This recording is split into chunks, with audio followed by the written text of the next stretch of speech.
Hello दोस्तों, मैं हूँ मीर और आपकी डिमांड पर मैं लेकर आया हूँ एक और चोरी पर बनी मूवी टावर हेस्ट को, जो 2011 में आई थी। इस मूवी को IMDb पर मिले 6.2 स्टार आउट ऑफ 10, रॉटन टमाटो पर 67% fresh with 48% audience score, Metacritic पर इसे मिले 59 आउट ऑफ 100 और इसे 89% गूगल यूजर्स ने लाइक किया है। इस मूवी में दो हॉलीवुड के लेजेंड कॉमेडी एक्टर ने मेन रोल किया है। पहले है बेन स्टेलर, दूसरे है एडी मर्फी। तो आपका ज्यादा टाइम ना वेस्ट करते हुए चलते हैं सीधा मूवी की तरफ।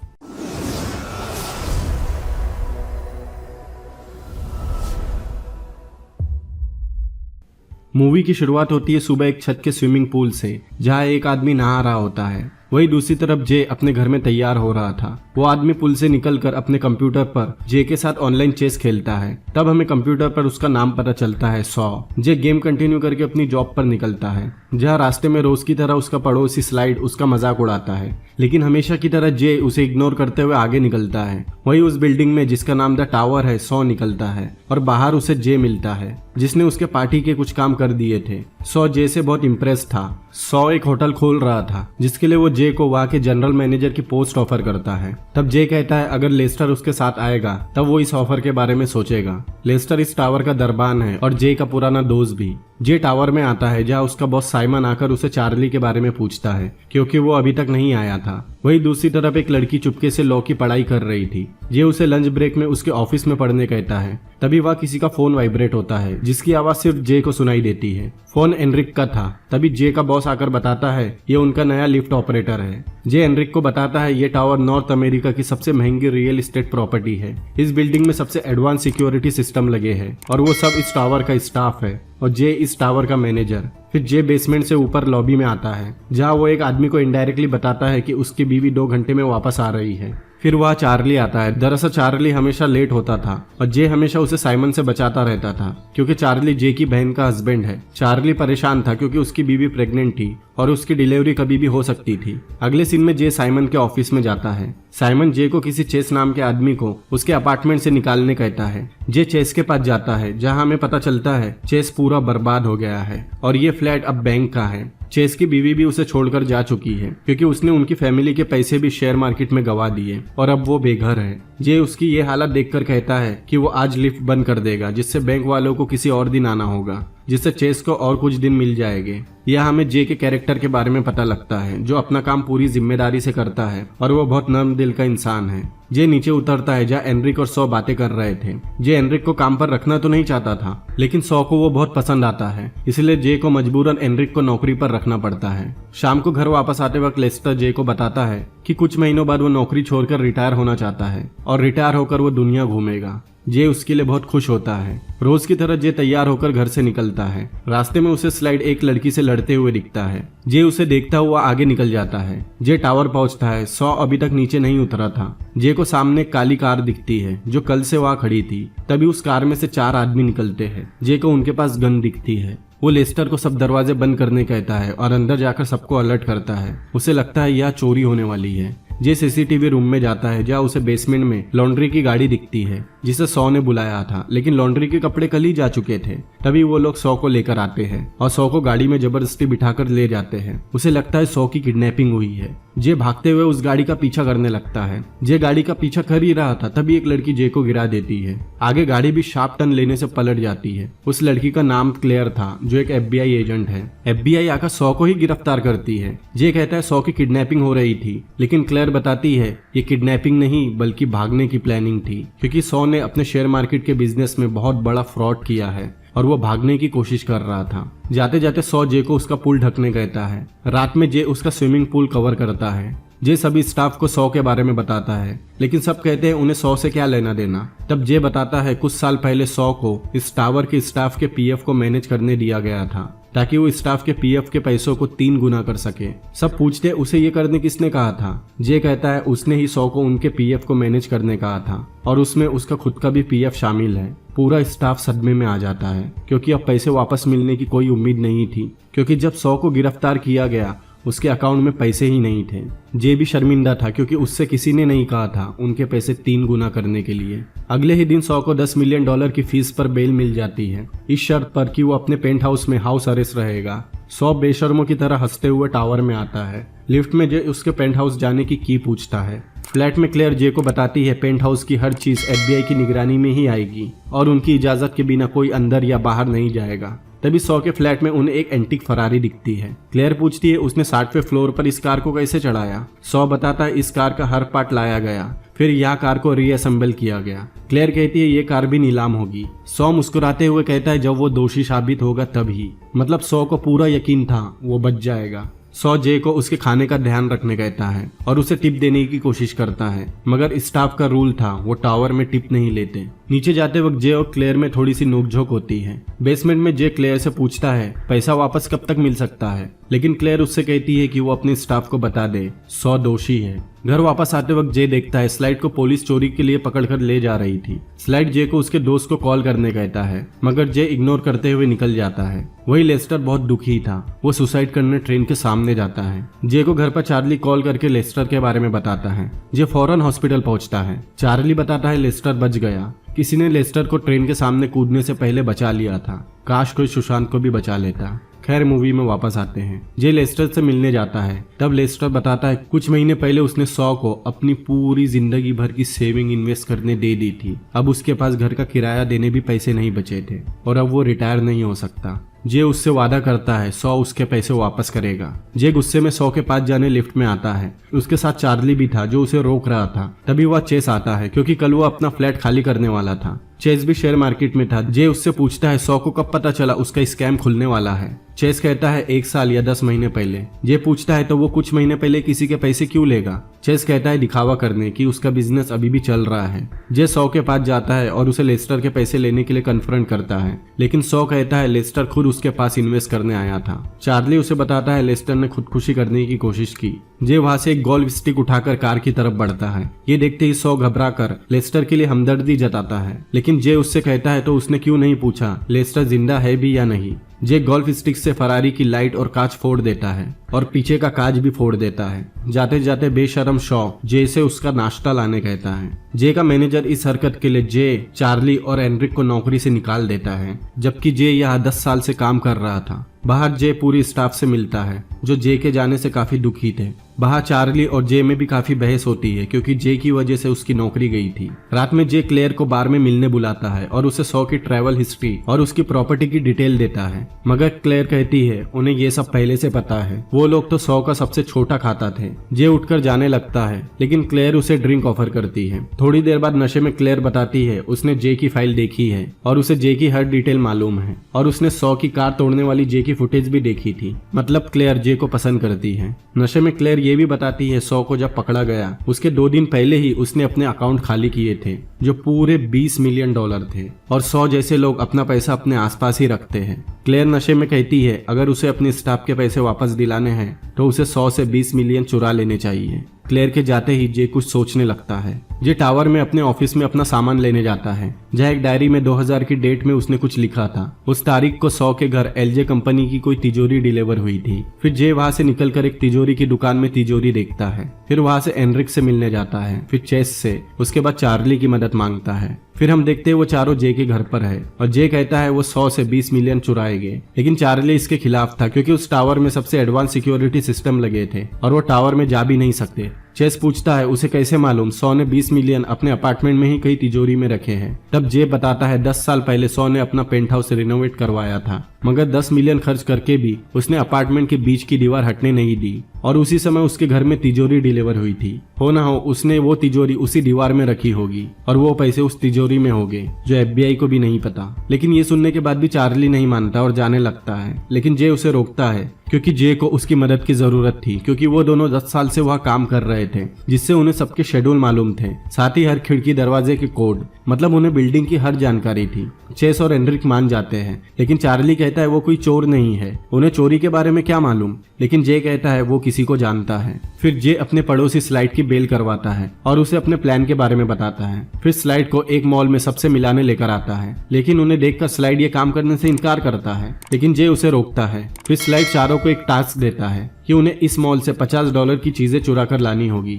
और सबके वॉलेट अपने पास रख लेता है। जे एक फीमेल अंडरगारमेंट की दुकान में जाता है, चेस कपड़ों की दुकान में, चार्ली ज्वेलरी की शॉप में, एनरिक जूते की शॉप में। थोड़ी देर बाद वो सब स्लाइड के पास वापस आते हैं। चार्ली अपने मुंह से एयरिंग निकालता है। एनरिक ने जूते चुराए थे, चेस ने शर्ट चुराई थी और जे ने फीमेल अंडरवेयर। ये देखकर स्लाइड ये काम करने मान जाता है, लेकिन चार्ली कहता है उन्होंने तो प्रूफ कर दिया, अब वो भी प्रूफ करे। तब स्लाइड कहता है उन्होंने ये बकवास चीजें चुराई, लेकिन उसने $500 चुराए जो उन लोगों के वॉलेट में थे। जे अपने घर पर सभी के साथ चोरी की प्लानिंग कर रहा था। तभी डोरबेल बजती है। चार्ली देखता है तो बाहर क्लेयर थी। सभी डर के छुप जाते हैं। जे बाहर जाता है। क्लेयर जे को बताती है 100 बरी हो रहा है और अब वो जे को फरारी तोड़ने के लिए जेल भेजना चाहता है, लेकिन जे उससे माफी मांग ले तो कुछ हो सकता है। फिर जे 100 से मिलने जाता है और उन दोनों के बीच में इंटेंस कन्वर्सेशन होती है। फिर क्लेयर जे को छोड़ने आती है और उसे फरारी तोड़ने वाली फुटेज गिफ्ट करती है। जे क्लेयर को शनिवार को डेट के लिए इनवाइट करता है। अंदर आने पर यह जान कि जे FBI एजेंट को डेट कर रहा है। सब जे को क्लेयर से दूर रहने कहते हैं। इस पर उनकी थोड़ी बहस भी होती है। फिर वो सब तिजोरी देखने जाते हैं जैसे 100 के घर में है,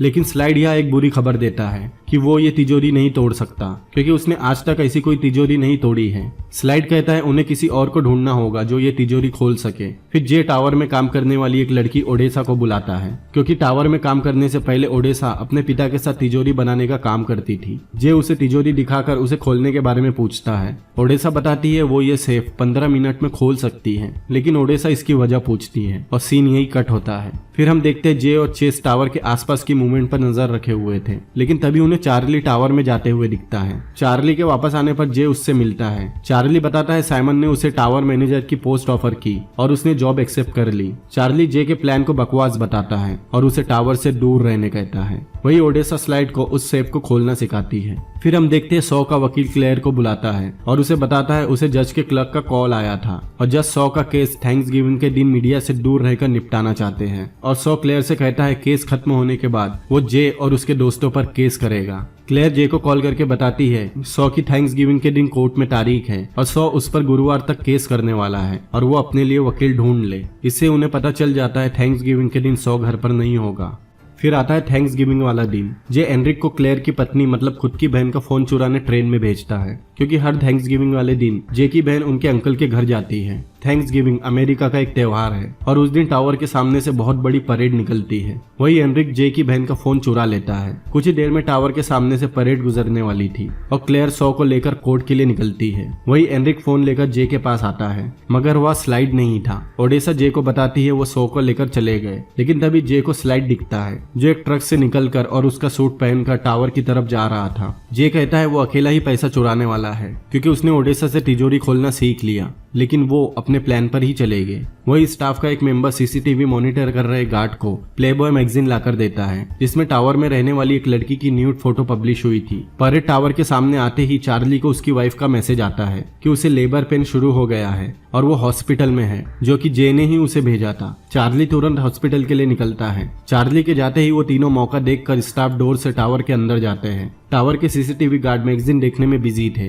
वही ओडेसा केक लाकर एक स्टाफ मेंबर का जबरदस्ती ही बर्थडे मनाने लगती है और पूरा स्टाफ वहां आ जाता है। वही स्लाइड बैंक एम्प्लॉय बनकर साइमन से मिलता है और चेस का फ्लैट देखने कहता है, क्योंकि चेस का फ्लैट अब बैंक का हो चुका था। जे लॉबी में आता है, लेकिन वहां से स्लाइड और साइमन भी ऊपर जाने आते हैं। उनके लिफ्ट में जाते ही वो तीनों सीढ़ियों से ऊपर जाना शुरू करते हैं। स्लाइड चेस के फ्लैट में पहुंचता है, जिसे रिनोवेट किया जा रहा था। स्लाइड मौका देखकर साइमन को अलमारी में बंद कर देता है और म्यूजिक चालू कर देता है और लिफ्ट की तरफ जाता है। वही ओडेसा केक में कुछ मिलाती है और उसे लेकर 100 के घर की निगरानी कर रहे FBI एजेंट को लाकर देती है, मगर वो केक नहीं खाता, इसलिए ओडेसा को उसे मारकर बेहोश करना पड़ता है। वही जे लिफ्ट ऑपरेटर रूम में पहुंचता है और लिफ्ट बंद कर देता है, जिससे स्लाइड भी लिफ्ट में फंस जाता है, लेकिन स्लाइड लिफ्ट की छत खोलकर लिफ्ट के शाफ्ट से ऊपर चढ़ने लगता है। वही ओडेसा जे को बताती है 100 के घर का रास्ता साफ है। वो तीनों 100 के घर पहुंचते हैं और उस एजेंट को चेयर पर बैठाकर और मास्क लगाकर अंदर जाते हैं। फिर पूरे सीसीटीवी कैमरास पर स्टिकर लगा देते हैं। फिर इस दीवार में तिजोरी ढूंढने लगते हैं। वही स्लाइड ऊपर आ रहा था। जे को सेफ मिल जाती है। वो उस दीवार को तोड़ते हैं तो उन्हें सेफ दिखती है, लेकिन तभी वह स्लाइड पहुंचता है और गन पॉइंट पर उन्हें हटने कहता है, लेकिन तभी पीछे से ओडेसा अपनी गन लेकर आती है और वो स्लाइड से उसकी गन ले लेते हैं। ओडेसा सेफ खोलना शुरू करती है। वही परेड टावर के सामने पहुंच गई थी। परेड काफी लंबी चलने वाली थी। नीचे चार्ली भी वापस आता है। उसे पता लग गया था वो SMS उसकी वाइफ ने नहीं किया। चार्ली जाकर 100 के घर के सामने के सीसीटीवी फुटेज देखता है, जिसमें उसे FBI एजेंट सोता हुआ नजर आता है। वो वहाँ के एक आदमी से साइमन के बारे में पूछता है। वो बताता है साइमन किसी आदमी के साथ चेस का फ्लैट देखने गया है। वही क्लेयर सौ को लेकर कोर्ट पहुंचती है, लेकिन वहां उन्हें मालूम पड़ता है जज तो छुट्टी पर है। मतलब ये जे का ही प्लान था सौ को उसके फ्लैट से निकालने का। क्लेयर सौ को लेकर वापस टावर के लिए निकलती है। वही फ्लैट में ओडेसा सेफ खोल लेती है, लेकिन सेफ खोलते ही अंदर देखकर सब हैरान रह जाते हैं क्योंकि वो सेफ खाली थी, उसमें कोई पैसे नहीं थे। सब बहुत निराश हो जाते हैं। इतना तामझाम करने के बाद भी उनके हाथ कुछ नहीं लगा। स्लाइड चेस से उसकी गन वापस मांगता है, लेकिन चेस उसे गन वापस नहीं करता, जिससे उन दोनों में छीना झपटी होती है, जिससे चेस से गन चल जाती है। वो गोली वहां खड़ी फरारी पर लगती है। जे उस फरारी को जाकर देखता है, तब आता है कहानी में ट्विस्ट। दरअसल वो पूरी कार सोने से बनी थी, जिसे देखकर सब हैरान रह जाते हैं। इसीलिए जब जे उस कार को तोड़ रहा था, सौ घबरा गया था कि गलती से उसे पता न चल जाए कि कार सोने से बनी है। चेस बताता है इस कार की कीमत लगभग $45 मिलियन होगी, मतलब जितना उनने सोचा था उससे डबल। वो सब कार को तोड़ने की सोचते हैं, मगर जे कहता है वो पूरी कार ही ले जाएंगे। लेकिन कैसे? इसके लिए उन्हें कार को नीचे उतारना होगा और वो अभी 60वीं मंजिल पर है और इस फ्लैट के दरवाजे इतने बड़े नहीं कि कार बाहर निकल सके। स्लाइड बताता है चेस के फ्लैट को रिनोवेट करने के लिए उसके दरवाजे तोड़े गए हैं, लेकिन चेस का फ्लैट 6 मंजिल नीचे था। तभी जे को एक आइडिया आता है। वही क्लेयर को समझ में आता है कि किसी ने जानबूझकर सौ को उसके फ्लैट से निकाला है ताकि उसे लूट सके, जिसे सुनकर सौ की इविल मुस्कान गायब हो जाती है। वही जे एनरिक को छत पर भेजता है और चेस को उसके ही फ्लैट में। एनरिक छत से विंडो साफ करने वाली क्रेन नीचे भेजता है। जे और स्लाइड सौ की खिड़की का कांच निकालते हैं, फिर उस क्रेन की ट्रॉली निकालकर उसके वायर्स को कार में लगाते हैं। फिर एनरिक क्रेन को ऊपर खींचता है, जिससे कार बिल्डिंग के बाहर हवा में लटकने लगती है। फिर एनरिक कार को नीचे चेस की खिड़की की तरफ भेजता है। चेस को कार अंदर खींचना था, मगर चेस डरने लगता है, जिसके लिए वो दोनों उसके फ्लैट की तरफ जाने लगते हैं। लेकिन तभी उस FBI एजेंट को होश आ जाता है और वो अंदर आने की कोशिश करता है, मगर दरवाजा अंदर से बंद था। ये देखकर कि FBI एजेंट दरवाजा खोलने की कोशिश कर रहा है, स्लाइड सरेंडर करने को कहता है, मगर जे नहीं मानता। वो उस क्रेन की वायर से नीचे उतरने लगता है और स्लाइड भी उसके साथ था। वही चेस हिम्मत करके एक रस्सी किसी मशीन पर बांधता है और उसे पकड़कर कार अंदर खींचने की कोशिश करता है, लेकिन कार हवा से हिल रही थी, जिससे चेस ही कार से लटक जाता है। वही जे और स्लाइड कार के ऊपर पहुंचते हैं। जे चेस को खिड़की में लटक रही रस्सी पकड़ने कहता है। चेस कोशिश करता है, मगर उसका हाथ कार से छूट जाता है, लेकिन तभी वह चार्ली आकर चेस का हाथ पकड़ लेता है और उसे नीचे गिरने से बचा लेता है। वही क्लेयर टावर के रास्ते में थी, मगर परेड होने की वजह से पूरे रास्ते बंद थे, जिससे उसे घूमकर जाना पड़ता है। वही टावर पर जे और स्लाइड कार के पीछे हुए कांच से, जिसे जे ने ही तोड़ा था, उससे कार के अंदर आते हैं। चार्ली एनरिक से कोऑर्डिनेट करता है। स्लाइड और जे कार को झुलाना शुरू करते हैं। चार्ली कार में हुक लगाता है और मोमेंटम मिलते ही वो कार को अंदर खींच लेते हैं। अंदर आते ही चार्ली जे को सुनाने लगता है, लेकिन जैसे ही उसे पता लगता है कि ये कार सोने से बनी है, वो भी हैरान रह जाता है। जे कार को लिफ्ट में ले जाने कहता है, लेकिन चार्ली कहता है कार लिफ्ट में फिट नहीं होगी और उसे फिट होने की जरूरत भी नहीं। वो सब कार को लिफ्ट की तरफ लेकर आते हैं और एनरिक लिफ्ट के कंट्रोल रूम में जाता है और लिफ्ट को उनके फ्लोर पर भेजता है। वो सब कार में उसकी कीज ढूंढते हैं, जहाँ जे को 100 की लिखी डायरी मिलती है, जिसमें उसके पूरे ब्लैक मनी और फ्रॉड की डिटेल थी। लेकिन तभी वह एक रेसिडेंट आकर जे को उसका कुत्ता घुमाने कहती है। क्योंकि वो बहुत बूढ़ी थी और उसे दिखाई भी कम देता था, वो अपने कुत्ते को चार्ली को देकर चली जाती है। फिर वो सब कार को लिफ्ट में नहीं बल्कि लिफ्ट के ऊपर चढ़ाते हैं, लेकिन उनके और कार के लिफ्ट के ऊपर आते ही लिफ्ट नीचे जाने लगती है और वो कुत्ता भी उनके पास गिर जाता है। जे एनरिक से लिफ्ट चलने की वजह पूछता है, तो एनरिक बताता है सिक्योरिटी ने मैन्युअली लिफ्ट चालू की है। वो सब नीचे फर्स्ट फ्लोर पर पहुंचते हैं, जब क्लेयर 100 को लेकर पहुंच गई थी। क्लेयर 100 को लेकर लिफ्ट से उसके फ्लैट की तरफ जाती है, जहाँ उसे कुत्ते की भौंकने की आवाज आती है, मगर क्लेयर उसे नजरअंदाज कर देती है। 100 का पेंट हाउस टॉप फ्लोर पर था और लिफ्ट ऊपर पहुंचती है, मगर लकीली कार बस ऊपर की जाली से थोड़ा सा टकराती है। क्लेयर 100 के फ्लैट की तरफ जाती है। जे स्लाइड से उसके ट्रक की चाबी के बारे में पूछता है। वो बताता है चाबी ट्रक में ही है और वो ट्रक भी चोरी का था। जे लेस्टर को ट्रक बेसमेंट में लिफ्ट के पास लाने कहता है, मतलब लेस्टर भी उनके साथ मिला हुआ था। लेस्टर ट्रक लेकर बेसमेंट की तरफ जाता है। वही ऊपर अपनी कार को वहां ना देखकर 100 की हालत खराब हो जाती है। क्लेयर उसकी $10 मिलियन की जमानत जब्त कर लेती है, क्योंकि उसने FBI को उस तिजोरी की जानकारी नहीं दी थी। लेकिन 100 पहले उसकी कार ढूंढने कहता है। क्लेयर पूरी बिल्डिंग बंद करवाती है, फिर CCTV फुटेज देखने जाती है, जहाँ लेस्टर उसे ट्रक ले जाते हुए दिखता है। वो तुरंत लेस्टर की तरफ भागते हैं। लेस्टर टावर की ग्रिल तोड़कर ट्रक लेकर निकलता है और परेड के बीच में भागने लगता है, लेकिन एक जगह FBI उसे रोक लेती है। लेकिन एक और ट्विस्ट, जब वो ट्रक खुलवाते हैं, ट्रक खाली था, उसमें कोई कार नहीं थी, मतलब वो उनका ध्यान भटकाने के लिए था। क्लेयर लेस्टर से कार के बारे में पूछती है, लेकिन लेस्टर कहता है वो बस ट्रक चुरा कर सुसाइड करने की कोशिश कर रहा था। वही FBI एक एक करके स्लाइड को छोड़कर सबको गिरफ्तार कर लेती है। क्लेयर जे को कहती है उसने उससे झूठ बोला, लेकिन जे कहता है उसने सच में डेट के लिए टेबल बुक करवाया था, लेकिन कार ट्रक में नहीं थी तो कार गई कहाँ, यह हमें कुछ देर में पता चल जाएगा। लेकिन FBI ने स्लाइड को क्यों नहीं पकड़ा? वेल, असल में FBI को उन सब की CCTV फुटेज मिली थी जिसमें वो सब चुपके से टावर में आए थे। ओडेसा ने FBI एजेंट को बेहोश किया था, लेकिन स्लाइड टावर में चुपके नहीं आया था। FBI जे और उसकी टीम को सॉ के साथ पुलिस स्टेशन लेकर जा रही थी, जहाँ सॉ उनका मजाक बनाने लगता है कि FBI कार को जल्दी ढूंढ लेगी और वो जल्दी छूट जाएगा और उन्हें लंबी सजा होगी। लेकिन जे बताता है उनके पास उसकी लिखी डायरी है जिसमें उसका पूरा काला चिट्ठा लिखा है। अब इस बुढ़े की मुस्कान गायब होती है और उसकी फटते हुए नजर आती है। वो जे को उस डायरी के बदले $400 मिलियन ऑफर करता है, मगर चार्ली कहता है वो लोग टिप्स नहीं लेते। पुलिस स्टेशन में क्लेयर और एक ऑफिसर जे से उस कार के बारे में पूछताछ कर रहे थे। तभी वहाँ वो लड़की आती है जो टावर में काम करती है। उसने कुछ दिन पहले ही वकालत की पढ़ाई पूरी की थी और अब वो जे और उसकी टीम की वकील है। वो सॉ की डायरी के बदले उन सब की रिहाई की मांग करती है, लेकिन वो ऑफिसर कहता है वो जे के अलावा सबको छोड़ देगा। जे कहता है उन पर कोई चार्जेस नहीं लगने चाहिए और इस शर्त पर FBI उन सबको छोड़ देती है। फिर हम देखते हैं कार कहाँ है। दरअसल वो कार सॉ के स्विमिंग पूल में ही थी जिसे ऑटोमेटिक कवर किया जाता था। वही दूसरी तरफ सॉ को उम्र कैद की सजा होती है और अब वो पेंट हाउस में नहीं 8x10 के कमरे में रहेगा। फिर हम देखते हैं टावर के पूरे एम्प्लॉयज के घर पार्सल पहुंचता है और उसमें गाड़ी के सोने के पार्ट्स थे। हर किसी को उनके PF के हिसाब से पार्ट्स मिलते हैं, जिससे वो सब बहुत खुश होते हैं। मूवी के आखिरी सीन में जे को जेल में ले जाया जाता है और उसे 2 साल की सजा होती है और यहाँ ये मूवी खत्म हो जाती है। आपको ये मूवी कैसी लगी मुझे कमेंट करके जरूर बताएं, और अगर आपको मेरा काम पसंद आता है तो मेरे चैनल को सब्सक्राइब करें, इस वीडियो को लाइक करें, अपने दोस्तों के साथ शेयर करें और कमेंट जरूर करें। तो मिलते हैं अगली बार किसी और अमेजिंग मूवी के एक्सप्लेनेशन में। Peace out.